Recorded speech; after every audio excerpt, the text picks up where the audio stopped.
I've been playing around with Alexa up here. Can you see Alexa?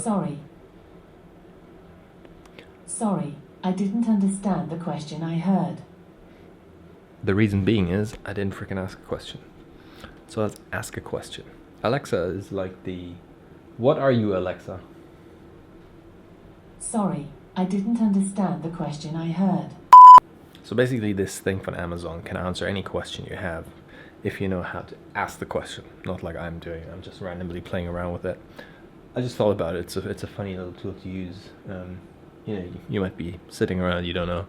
Let's say you're traveling to Germany, which I am, and then you can say something like, Alexa, what is the weather like in Germany next weekend? Which location was that? I'm best with a specific city in Germany. Berlin. In Berlin, Germany, it'll be a sunny weekend with a high of 4 and a low of -3. There you go. That's how it works.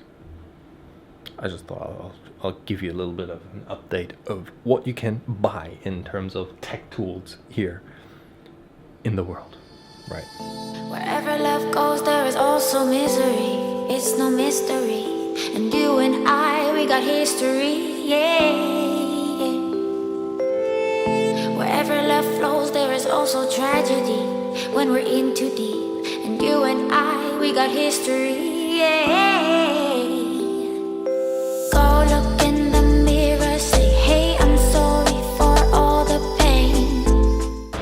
Yeah, guys, it's quite early and I need to pick up some money because I'm getting this Rolo cam, that's what it's called, delivered to my house. And last time I was home, they said I need to pay $60 for the import tax, so that's what I'm going to be doing. So I need to pick up some money. That's really it. But yeah, time to grab a coffee now and switch off autofocus, manual focus back on. I'm gonna go to my old Costa, which you guys know because I've been going there ever since I was working in Fitness First. These guys haven't seen me, and normally when I go there, they actually, you know, it's not like know who I am, but if you go to the same coffee shop every day, they start realizing who you are and they know what you drink and stuff, so let's see if they remember. That's what I'll be doing now, heading to Costa.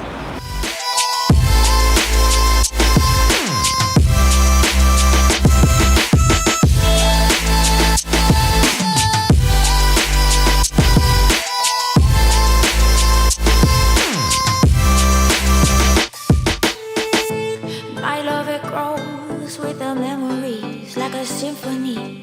And you and I, we got history, yeah.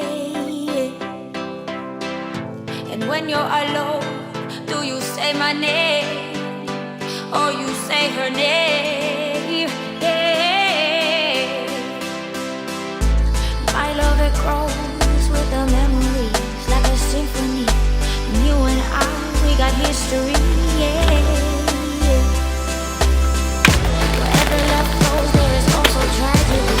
When we're in too deep, and you and I, we got history, yeah.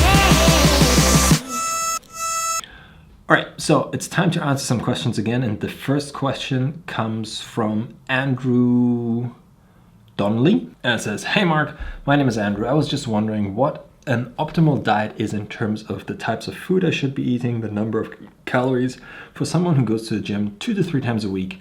For reference, I'm 19 years old, 178 centimeters tall. He weighs like 62 kilograms. I really enjoy watching your content for advice and motivation. Cheers. All right, Andrew. Now, first of all, if you're new to my channel, you might not have known that I have like on my website something called the calorie calculator and the meal planner. Just go to my website, should be linked here somewhere, and you can actually purchase this quite cheap. And with that tool I created myself, you can basically, the exact question you're asking me here, that tool will do all of that for you, because this is one of the most asked questions I get all of the time, is like, what should I eat? You know, what training plan should I follow to either bulk up or lose weight? I mean, at the end of the day, it's a simple sort of equation, but you need to know what to do. So you seem to be quite tall and skinny. That's just because you're nearly my height, but you're 62 kilos and I'm like 90 kilos. So I'm just guessing that you're a bit skinnier, and I would just imagine you want to bulk up a little bit. So in terms of what foods you should be eating, for people who want to bulk up and get bigger, you don't have to go into this chicken broccoli diet. I always say that because that's a big mistake of what people do who want to bulk up. They always think I need to eat clean like everyone else who you see in the fitness industry. But most of these guys who eat like that are on a shred. They're mostly wanting to lose weight. So for you, you want to make sure to get in, like fats, the right amount of fats, and you can also you don't have to be sparesome with them, meaning like if you, for example, drink milk, you don't have to go with the fat-free milk. You can take the full fat milk, for example, which is better anyway, or a steak. Don't get totally lean steak. Get like a Syrian steak or something, which has a bit of fat in it. Saturated fat is not bad, and it always depends on the amount of fat you're eating. Avocados, coconut oil, don't be sparesome with it. Oil is something which will add calories, good calories, and like coconut oil is MCT, so your body can use them straight away. That's one advice I would give. And then also don't cut on carbs. Make sure you get in the right amount of carbs before your training, after your training, so on and so forth. I could talk about this now in age, like someone made another comment, says, yeah, you're a personal trainer, so you should give personal advice. If you would come to me, obviously this advice I'm giving you is specifically just targeting you more or less. Everyone else who's different body size and has a different goal needs different sort of type of advice. But all I can say, I'm finishing off with my 70-day program now, and that will be released, hopefully if everything goes well, in the next 2 to 3 weeks. And once that's out, that is incorporating an exercise regime, which if you have been on this channel a bit longer, I did this 30-day challenge where you were able to download the planner, which you can get on my website, but this time it's more in depth. So it has a video series with it. I explain every single thing you do. You can download Excel files. You get a full PDF, like a 100-page PDF for your exercise, for your diet, to get a dieting planning tool. I talk about intermittent fasting, if it fits your macros, carb cycling, reverse dieting, all that stuff, and how you implement that into your daily regime. And that applies, it doesn't matter if you want to cut or bulk, this program can work for both.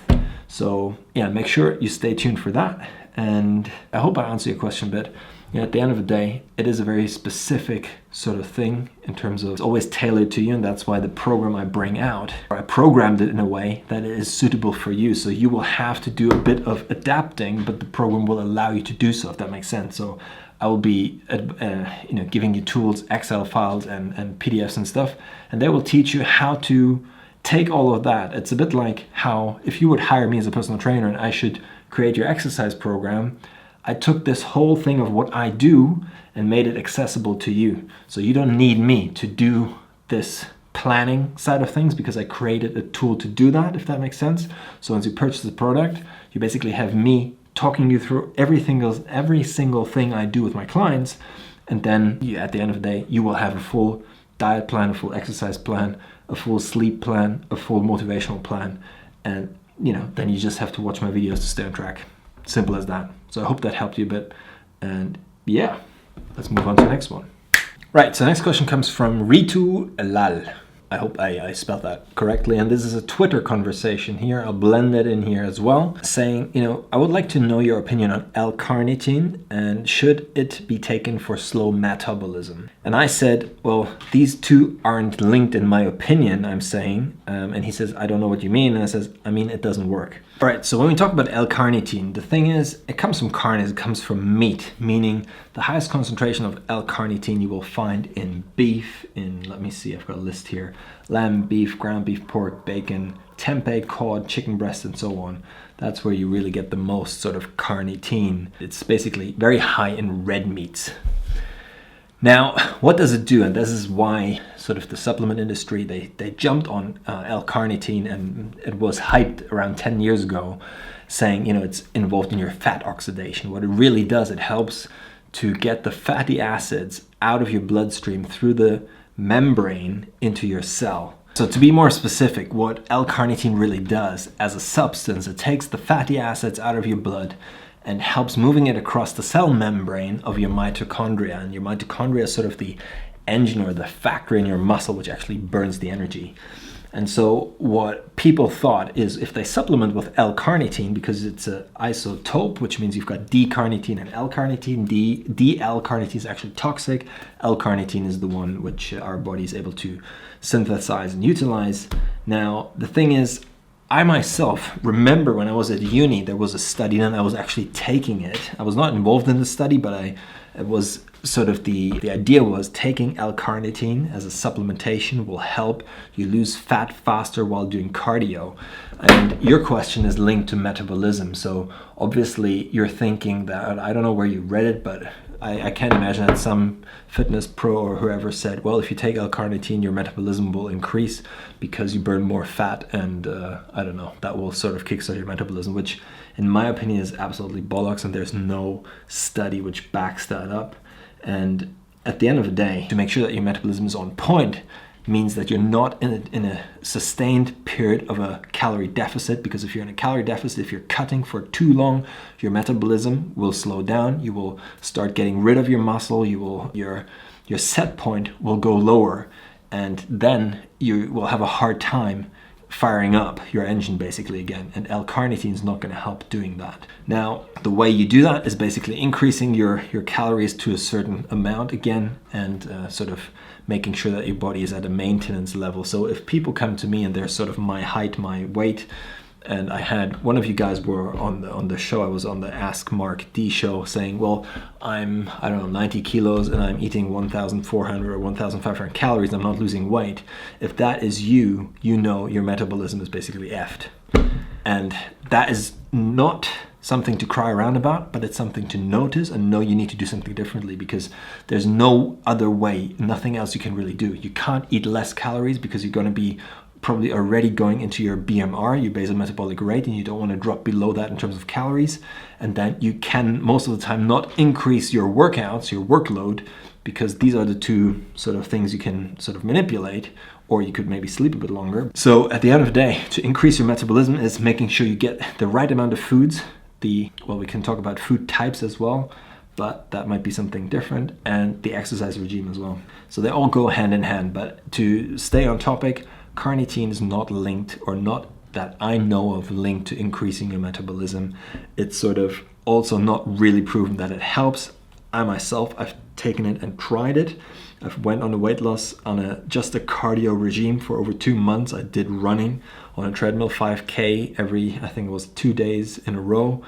So every consecutive day I ran a 5K, and I supplemented with L-carnitine, and so me personally, I didn't see any effect in it. And when I was trying with clients, especially women, they jumped on this because that's what the advertising really went to do and to try to sell you guys on. It didn't work at the end of the day. So this is something out of my personal opinion. If you read something somewhere else and you might know more than I do, please leave a comment box below. I'm always happy to learn more about it. But what I can see and what I've found, I don't think there's a link. So let's move on to the next question. All right, last question today comes from Mr. GSM Freak. Mr. GSM Freak, here we go. And your question is basically saying, Mark, do you ever do aerobics? So cardio again. What's the best way to combine running and weight training? If you have purchased my 12-week athlete, I talk about this very much in depth of how you sort of combine these two and which type of cardio you should be doing. And I created a video called HIT versus LIST training, so high intensity interval training versus low intensity steady state. Just go into my channel and type that in and search, or maybe it's linked here somewhere. So generally speaking, it depends on your goal. So saying that cardio is not effective is not true. It is effective, and it depends on what your goal is. So if you want to be a marathon runner, I would say, if you come to me and I say, well, you shouldn't do any cardio, you should just do weightlifting, that would be the wrong advice, right? That's just logical. So at the end of the day, what you will need to do is to figure out what is it that you're after, and then I can talk about how these fit together. But let's say you're the average Joe who wants to go to the gym and has heard that cardio helps in terms of weight loss, for example. Because if you bulk up, you don't want to do any cardio because you don't want to jeopardize your building phase at all. What you could do is you could do some HIIT training, but it's counterproductive in a bulk. In a cut, what you would do is you could supplement with, you see some bodybuilders, they do like fasted cardio and then they do some slow walking, like half an hour or something. That is okay. That works for some people. And fasted cardio with supplementation of BCAAs, for example, or your Beam, they work really well. But then also, if you want to maintain muscle mass as much as possible on a cut, high intensity interval training has been proven in scientific studies. It's more effective than low intensity steady state, and also takes less time. So sprinting, for example, or high intensity rowing or cycling, it doesn't really matter. High intensity just means short amount of bursts, full out 100%, and then you give yourself a break, and you do that in a ratio from 1 to 2 or 1 to 3. So you go for 60, let's say you do a 20-second full out, then you do a 40-second to a 60-second break, and you go again. Or if you're pro, you turn it around. You actually have less time than recovery. So the normal Tabata style is 20 seconds on, 10 seconds off, 20 seconds on, 10 seconds off, 4 minutes, and you're done. So there are a couple of protocols you can use. And how you would combine that is, what I always say is, do not do cardio and weightlifting in the same session. Because there's some evidence we know about, and that is that when you do weightlifting, which means you secrete growth hormone and testosterone, all that stuff, while you actually lift, and you go into this anabolic phase of building muscle, and then you go on to the cardio, which is the opposite of wanting to sort of shred down. You're sort of sending the wrong signals in terms of hormones to your body, and your body gets a bit confused. Now, so what does that mean? It means you basically do two sessions in a day. You do one weightlifting session, and then you have like half a day or 6 hours or something break, and then you do your cardio session. That's how I would recommend to do that, and that's how I recommend to do it in the 12-week athlete and also in my upcoming 10-week program. But again, it's not necessary to do cardio to lose weight or get into the best shape of your life. You don't have to do any cardio. If your diet is on point and you lift heavy and you're on a proper sort of lifting regime, cardio is not necessary.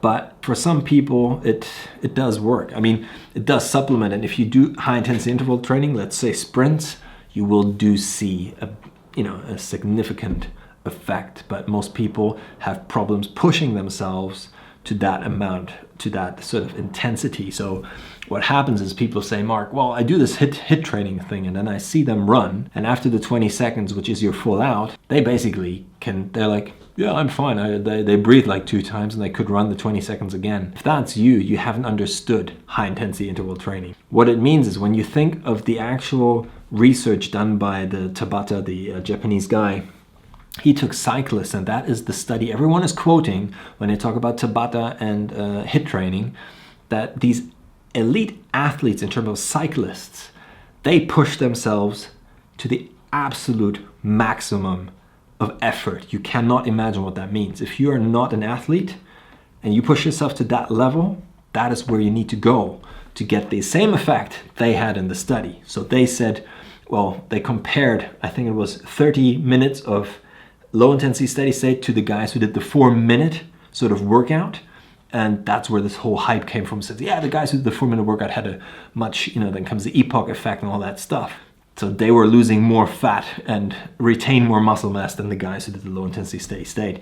Now the thing is, and this is what I want to really make a point and hope that you guys understand, that is, you have to push yourself extremely hard. And that is what a lot of people can't do. That's why they have trainers. And that's also why HIIT training is not for everyone. So if you're an absolute beginner and you for example, I see people do like burpees in a HIIT training. If you don't know how to do a burpee properly, you can injure yourself. If you don't know how to do a squat properly because your body is shaking while you're doing a freaking squat, then doing that high intensity and increasing the amount of pressure onto your joints is absolutely stupid, and that doesn't make any sense in my head, but I see a lot of people do that.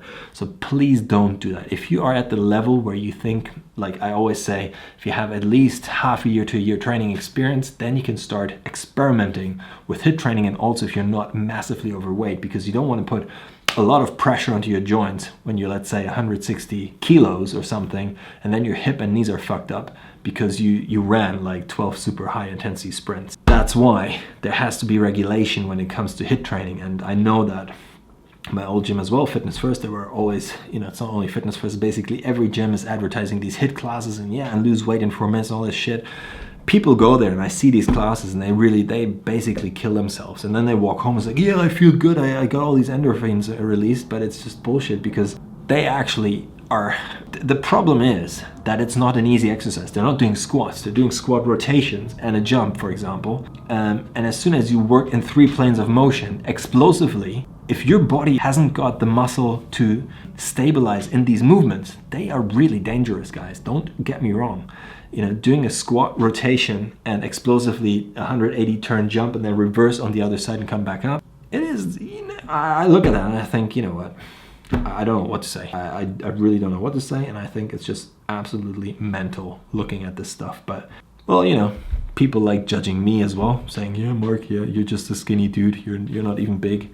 Why should I listen to you? Well, one day when you're 36 years or 37 years old and you look like me and still can do the stuff I can do, we'll talk again. So that's my little rant over. Here we go. The next thing I want to talk about, and this is really cool, is I got an email from Robert, which I'm going to be showing you here. Let's see if we can get this focused in. And he says, the 1,000 rep challenge shocking video. And here are 2 links where he says, on day 1, I went from 15% body fat to 28 to 12.8% body fat. And I'm going to blend in the videos now, right here. And you can actually see and take a look of his transformation. I actually emailed with Robert asking him if it's okay, because he obviously showed me this stuff. And the thing is, you will see it's not like someone who goes from fat to shredded, but you will see a difference in his body shape. And he actually stuck to the 1,000 reps, and I think he's 50 years old. And I'm really, really proud that someone actually puts himself through this routine and is willing to share this. So please, don't be too judgmental, because I know people always like to hate on stuff. And I just want to take this out. I want you to look at this with an open mind and maybe give some feedback, some positive feedback. If you've got negative feedback, just keep it to yourself. Yeah, I don't mind if you hate on me, but if I feature other people, I don't want to hear any comments. I'm going to block you from this channel. I mean it. Because I can take all sorts of criticism, and that's fine. That's why I'm here on YouTube. But when I feature other people, I don't want to hear anything. And we're clear about this, I hope. So enjoy now seeing Robert. And I have a freaking cold, and that's not good, because I've got 3 days left on my freaking challenge and I got a freaking cold. But that's how it is, right? It's real. So yeah. Alright guys, I hope you enjoyed this video so far, and leave a thumbs up or subscribe if you haven't done that so far. I'm going to be producing more sort of workout and advice videos coming soon, rather than just vlogs, me doing my daily thing. But I'm going to try to give you a mix of everything. And now when I'm going to be traveling to Germany and I'm going to see Nikki, we're going to be filming each other, so the dynamic of the filming will be better, and I'm also investing in some better camera material, so it's even more fun for you guys to watch. And yeah, if you've got any suggestions and stuff, as always, leave a comment box below, hit the like button, punch the subscribe button. See you guys tomorrow.